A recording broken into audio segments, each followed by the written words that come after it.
친구들 안녕하세요. 그림책 읽는 여우콩이에요. 친구들, 우리나라 역사 중 일본이 우리나라를 지배했었다는 사실 혹시 알고 있나요? 그때 독립운동을 하다가 일본 경찰에게 잡혀 심한 고문을 당하게 되고 그로 인해서 29살의 젊은 나이로 세상을 떠난 시인인 윤동주의 이야기를 들려줄 거예요. 그럼 오늘의 이야기 속으로 붕덩!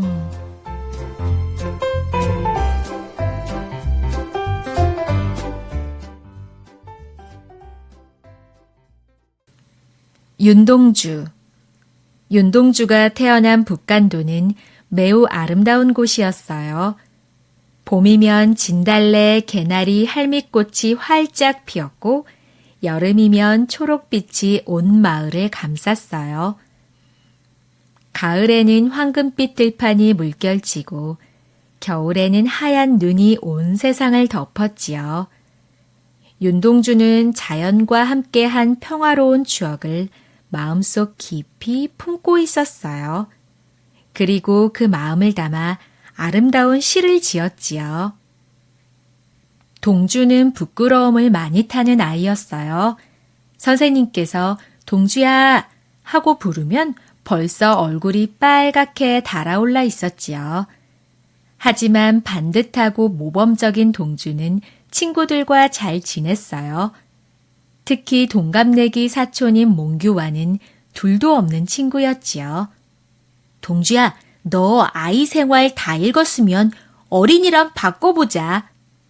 응, 이번 호에는 정말 재미있는 글이 많아.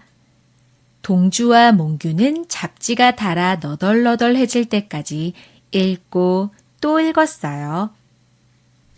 우리도 잡지를 만들어 보면 어떨까? 어느 날 몽규가 동주에게 말했어요. 좋은 생각이야. 친구들의 글도 싫자. 친구들의 글을 보면 더 많은 것을 배울 수 있을 거야. 몽규와 동주는 잡지 이름을 세명동이라고 짓고 친구들의 글을 모으기로 했어요. 아이들은 서로 좋은 글을 쓰려고 노력했어요. 책도 더 많이 읽고 썼던 글도 몇 번이나 다시 쓰곤 했지요. 몽규와 동주는 밤을 새워가며 친구들의 글을 옮겨 적었어요. 그러는 동안 동주의 마음속에는 글을 읽고 쓰는 즐거움이 새록새록 피어났어요. 병아리. 뾰뾰뾰, 엄마 저 좀 주. 병아리 소리. 꺽꺽꺽, 오냐 좀 기다려. 엄마 닭 소리. 좀 있다가 병아리들은 엄마 품속으로 다 들어갔지요. 동주는 중학생이 되었어요. 그때는 일본이 우리나라를 지배하고 있었기 때문에 학생들은 모두 일본어로 된 교과서로 공부해야 했어요. 하지만 동주가 다니던 은진중학교는 우리말로 우리 글을 가르쳤어요. 우리에게는 꼭 지켜야 할 우리말이 있고 우리 땅이 있고 우리 국민들이 있으며 우리나라가 있다. 동주는 선생님의 가르침을 마음에 깊이 새기고 우리나라를 꼭 되찾겠다고 다짐했어요. 이즈음 사촌 몽규가 중학교 3학년 때에 신춘문예에 당선됐어요. 신춘문예에 당선된 것은 정식으로 작가가 되었다는 뜻이에요. 이 일은 동주에게 좋은 자극이 되었어요. 동주도 작가가 되고 싶다는 꿈을 가지게 되었지요. 동주는 함께 글을 쓰던 친구들이 있는 평양의 숭실중학교로 전학을 갔어요. 본격적으로 글쓰기 공부를 해보고 싶었기 때문이에요. 그러나 전학 간 지 얼마 되지 않아 학교는 신사참배를 거부했다는 이유로 문을 닫게 되었어요. 동주는 우리 국민이 우리나라의 주인이 아니라는 사실과 일본 사람들이 남의 땅에서 주인 행사를 한다는 사실에 가슴이 매우 아팠어요. 동주는 새벽까지 글을 쓰면서 아픔을 달랬답니다. 작가가 되겠다니 그게 무슨 소리냐? 동주의 아버지가 못마땅한 목소리로 말했어요. 문학은 아무짝에도 쓸모가 없어. 의사가 되어라. 돈이 되는 일을 해야지. 동주의 아버지는 부유한 집에서 태어나 공부를 많이 하고 성품이 좋은 분이셨어요. 하지만 나라를 빼앗긴 후 집이 점점 가난해지면서 마음의 여유도 잃어갔지요. 아버지, 저는 꼭 작가가 되고 싶어요. 동주는 힘들게 아버지를 설득해 1938년 연희 전문학교에 입학했어요. 동주는 그토록 하고 싶던 문학 공부에 최선을 다했어요. 유명한 시인들의 시를 읽고 또 읽고 좋은 시는 직접 베껴 쓰며 공부했지요. 동주는 시를 쓰기 전에 충분히 생각하고 쓴 다음에도 여러 번 고쳤어요. 마음에 드는 글이 완성되기 전까지는 누구에게도 보여주지 않았답니다. 그만큼 글 쓰는 일을 신중하고 소중하게 생각했던 거예요. 완성된 글은 꼼꼼히 날짜를 쓰고 소중히 간직했어요. 동주는 그동안 썼던 시 묶음을 들고 선생님을 찾아갔어요. 선생님, 시집을 내고 싶습니다. 선생님은 찬찬히 동주의 시를 읽어보았어요. 정말 아름다운 시로구나. 그런데 시 속에 나라를 잃은 슬픔이 숨어 있어. 일본인들이 그걸 발견한다면 너를 가만히 두지 않을 게다. 동주는 크게 실망했지만 곧 마음을 바꾸었어요. 그래, 내 손으로 몇 권만 만들면 돼. 동주는 시들을 옮겨 적어 책을 만들기 시작했어요. 그렇게 세상에 단 3권뿐인 윤동주의 시집이 나왔지요. 서시. 죽는 날까지 하늘을 우러러 한 점 부끄럼이 없기를. 잎새에 이는 바람에도 나는 괴로워했다. 별을 노래하는 마음으로 모든 죽어가는 것을 사랑해야지.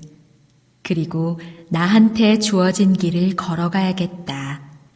오늘 밤에도 별이 바람에 스치운다.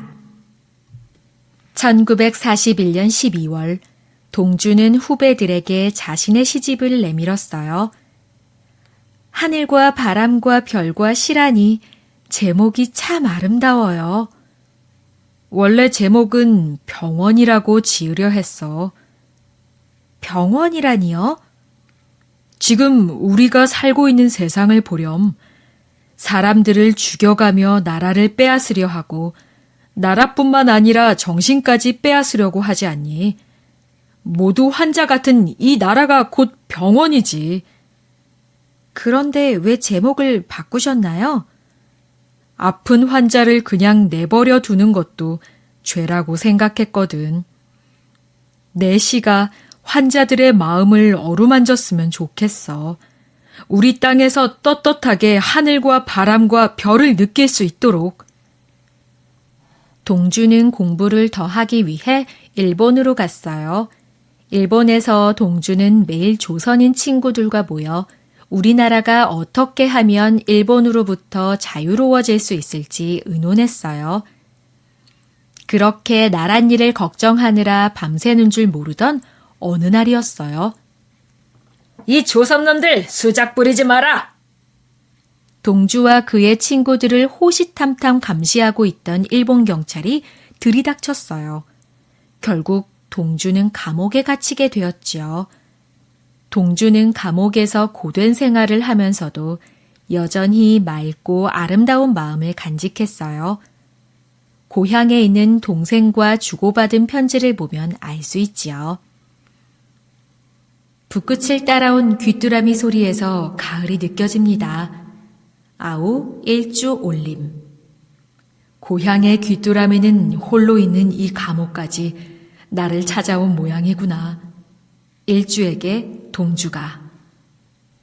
1945년 2월 어느 날 동주는 차디찬 감옥에서 죽음을 맞이했어요. 윤동주가 죽고 3년이 지난 뒤 하늘과 바람과 별과 시가 책으로 나왔어요.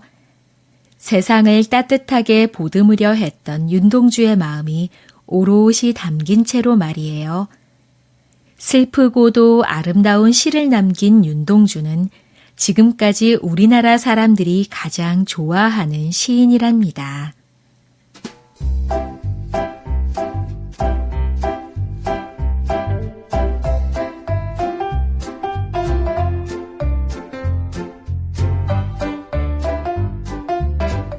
오늘의 이야기 잘 들었나요?